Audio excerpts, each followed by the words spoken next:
দ্বিতীয় পার্টের শুরুটা প্রথম পার্টের শেষ থেকেই হয়, যেখানে আথার শেষ মুহূর্তে পার্টিতে এসে সকলকে তাক লাগিয়ে দেয়। তাকে দেখে লিন্সি বলে, আমি ভেবেছিলাম তুমি হয়তো আসবে না।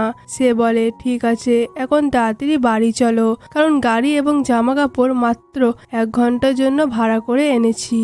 এরপর বাড়িতে লিন্সি ভূত সেজে আথারের রুমে আসে।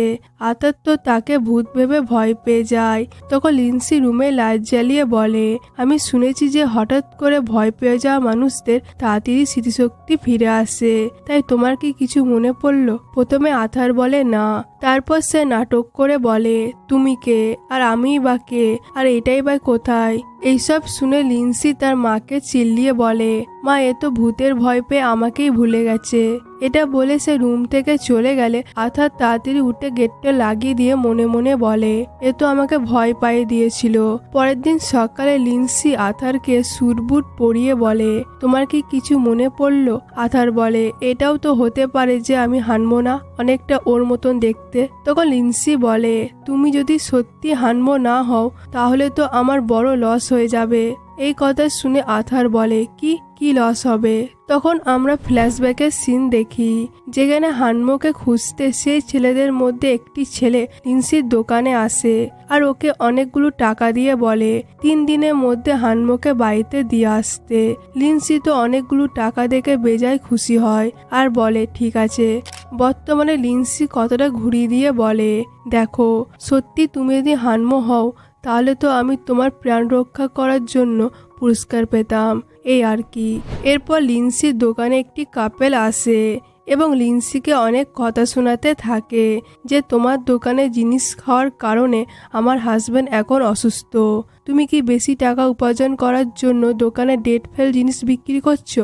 উত্তরে লিন্সি কিছু বলতেই যাবে, তখনই সেখানে আথার চলে আসে এবং মেয়েটির হাজবেন্ডকে চেক করে বলে, শরীরটা খারাপ হয়েছে নেশা করার কারণে, লিন্সি দোকানে খাবার খাওয়ার জন্য নয়।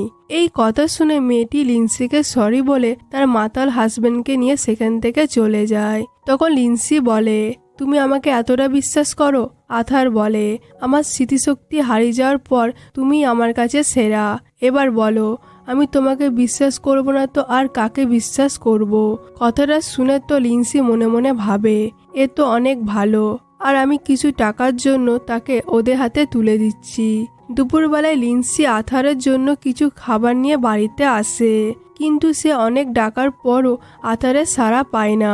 তাই লিন্সি অনেক ভয় পেয়ে যায় আর তাকে এদিক ওদিক খুঁজতে খুঁজতে দোকানে চলে আসে আর আথারকে দেখতে পেলে বলে, তুমি এখানে কি করছো?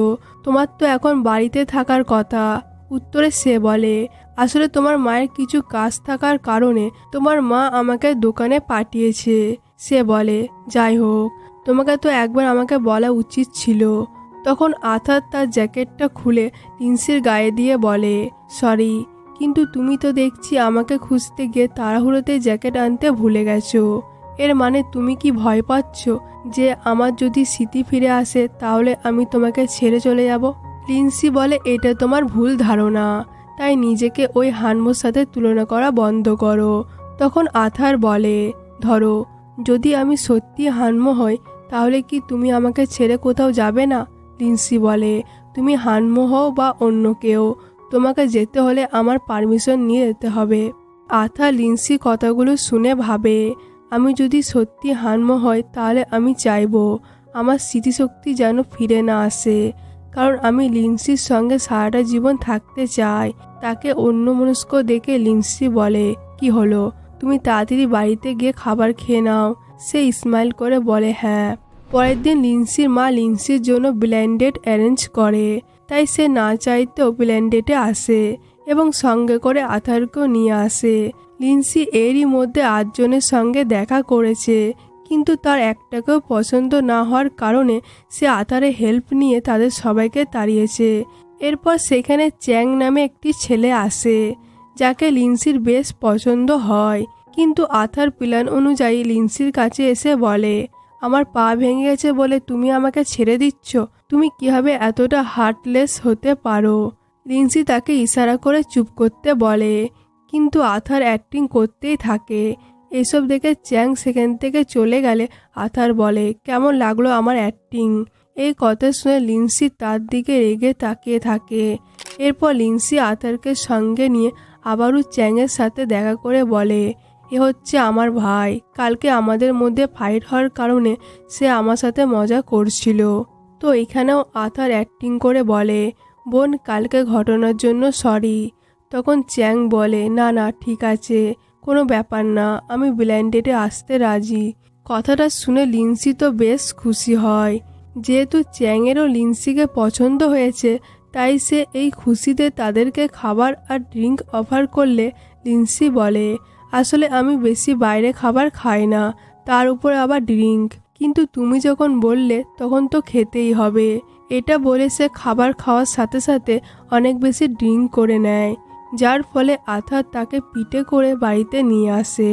পরের দিনে লিন্সি আবারও চ্যাংয়ের সাথে দেখা করতে আসে, যেখানে সে তার লুক ঠিক রাখতে জ্যাকেটটা খুলে আথারের হাতে দিয়ে দেয়।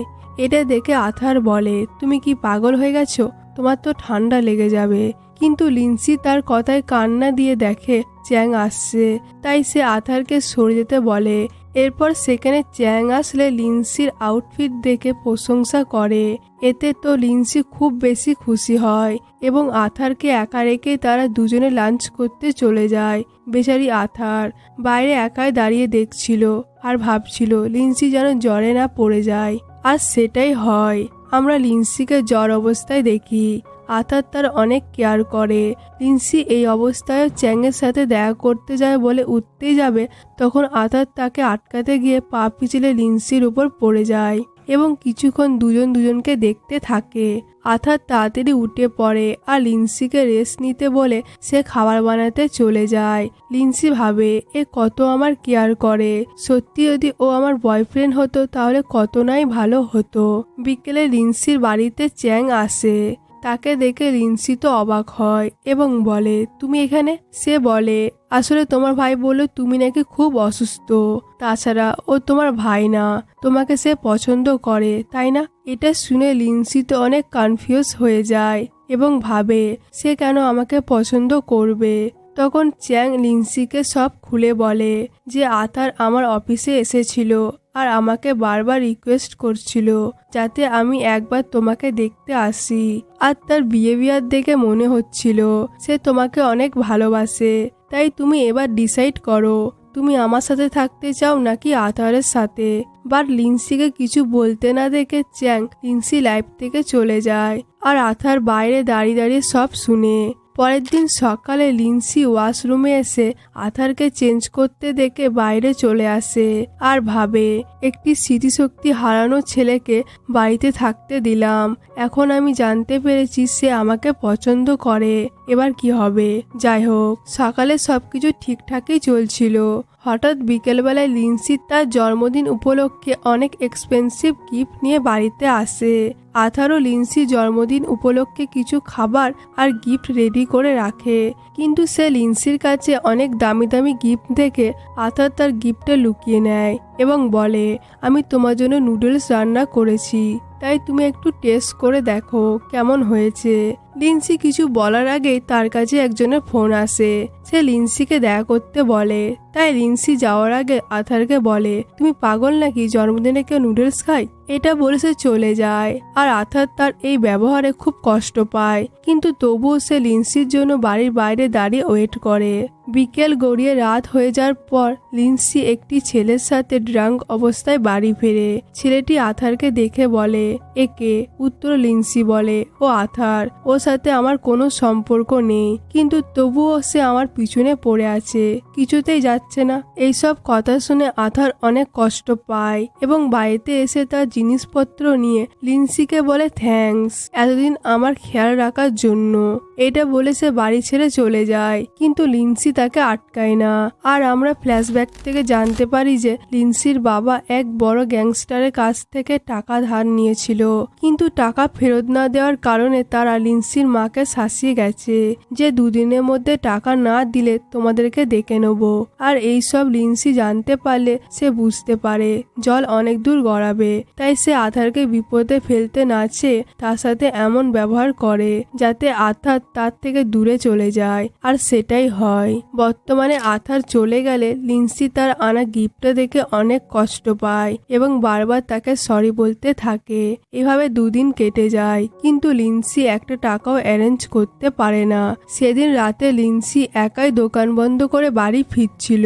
হঠাৎ গ্যাংস্টাররা তাকে ধরে নেয় এবং বলে, টাকা দিতে পারোনি তো কি হয়েছে, তোমার সুন্দর চেহারা তো আছে।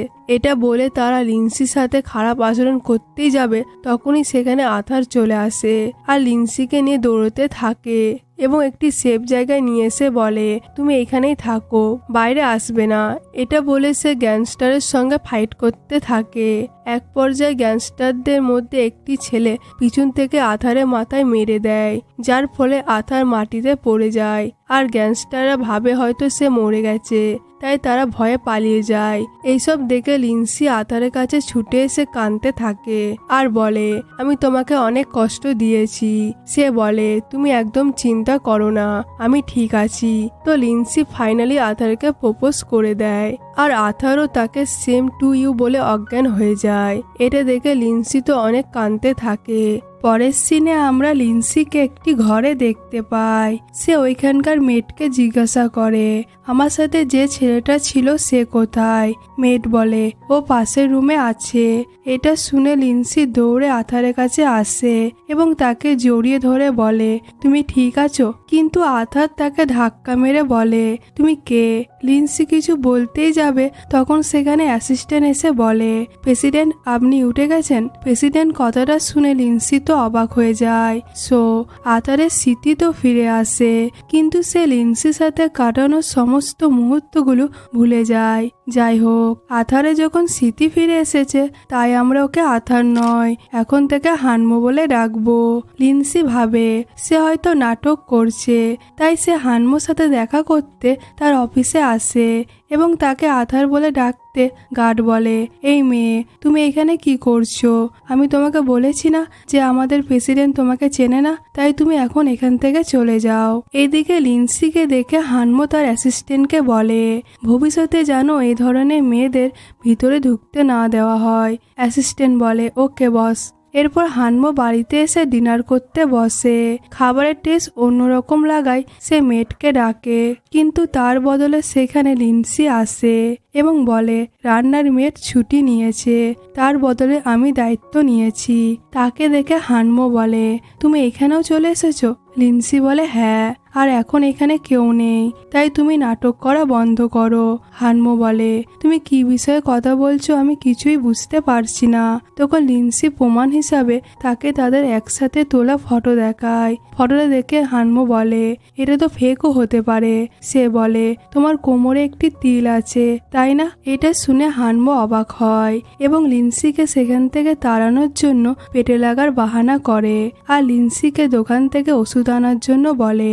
লিন্সি তো তাড়াহুড়ো করে বাইরে চলে আসে আর এই ফাঁকে হানমো এসে গেটটা লাগিয়ে দেয়। পরের দিনে হানমো তার মায়ের কথা অনুযায়ী ব্লাইন্ড ডেটে আসে, যেখানে লিন্সি হানমোকে ফলো করার জন্য সেখানে ওয়েটার সেজে কাজ করে। এদিকে হানমো মেয়েটিকে বলে, আমি এই বিয়েতে রাজি নই, কারণ আমার একজন প্রিয় মানুষ আছে। এটা বলে সে লিন্সির দিকে হাত দেখালে মেয়েটি বলে, আমি এত সুন্দর দেখতে আর আমার পিছনে হাজারটা ছেলে পাগল, কিন্তু তুমি শেষমেশ একজন ওয়েটারে প্রেমে পড়লে। হানমো তার কথায় উত্তর না দিয়ে সুজা এসে লিন্সিকে কিস করে দেয় আর তাদের এই মুহূর্তটা একজন রিপোর্টার দূর থেকে ক্যাপচার করে নেয়। এসব দেখে ওই মেয়েটি তো চলে যায়। তখন লিন্সি বলে, আমি জানতাম তুমি এতক্ষণ ধরে নাটক করছিলে, আর তুমি যখন আমাকে কিস করে নিয়েছো এর দায়িত্ব তোমাকেই নিতে হবে।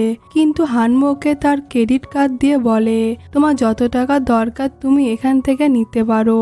লিন্সি তার এরকম আচরণ দেখে অনেক কষ্ট পায় এবং কার্ডটা ছুঁড়ে ফেলে দিয়ে বলে, তুমি আমার সেই আথার নও, আজকে পর থেকে আমি আর তোমাকে ডিস্টার্ব করব না।